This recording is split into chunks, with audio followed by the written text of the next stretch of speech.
1944 October 1 වෙනිදා නිදහස් අධ්‍යාපන පනත ගේනවා කන්නංගර මැතිතුමා. ඔහු මේ සඳහා උත්සාහ කළා තියෙනවා විශ්වාස කරන්න 1919 ඉඳලා අවුරුදු 21ක් අකණ්ඩව තමාගේ අරමුණ අත් නොහරපු මිනිසා තමයි කන්නංගර කියලා කියන්නේ. අද කන්නංගර පිළිම හදලා මතුගම වන්දනාමාන කරනවා මේ පූජනීය මිනිසාට. තිරුවල්ලුවර් ලියනවා තිරුක්කුරල්. ලිව්වා මිනිස්සු මේක ප්‍රතික්ෂේප කරනවා. අද තිරුවල්ලුවර් දකුණු ඉන්දියාවේ දෙවි කෙනෙක්. ඔහු මේ පනත ගෙනල්ලා අවුරුද්දක් පාර්ලිමේන්තුවේ තියෙනවා සම්මත වෙන්නේ නැහැ.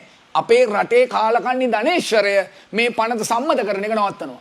ගහක ගෙඩියක් කඩා ගන්න එකෙක් නැති වෙනවා කියලා තමයි කියන්නේ. ඔය පස්සේ කාලෙක මහා නම් අරගෙන ජාතියේ පියා බද්දුන් පියා ඔක්කොම පියාලා ටික අන්තිමට ඩප් පියාලා සහ තොප් පියාලා. ඔබ විශ්වාස කරන ලංකාවේ මිනිස්සු කොයිතරම් කෙලෙගුණේ නැද්ද කියලා 45 පනත සම්මත වුණාට පස්සේ ඊළඟ මැතිවරණදී කන්නංගර පරාද වෙනවා. එහෙම කළගුණ සලකපු ජාතියක් අපි. අවුරුදු 78ක් මේ සින්දිය මෙහෙම වෙනවා. මට සිංහල පුළුවන් දෙමළ බෑ.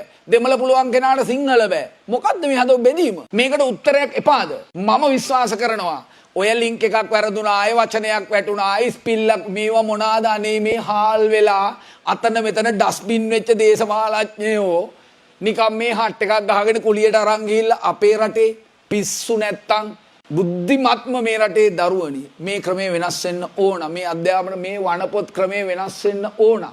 ඒකට කවුරු හරි බිලි වෙන්න ඕන. මහා මායාව එක ළමෙක් විතරක් වැදුවේයි දන්නවද? ඒ කුස තව බුදුවරයෙකුට දෙන්න බැරි හින්දා. යසෝදරාව සාරාංශක කල්පලක්ෂයක් දුක් විඳගෙන සිද්ධාර්ථට බුදු වෙන්න පාරමිතා පිරුවා. යසෝදරාව නොහිටියා නම් සිද්ධාර්ථ බුදු වෙන්නේ නැහැ. ඔබ නිකමට හිතන්නේ හේමමාලා නොහිටියා නම් දලදාවක් කොහෙන්ද?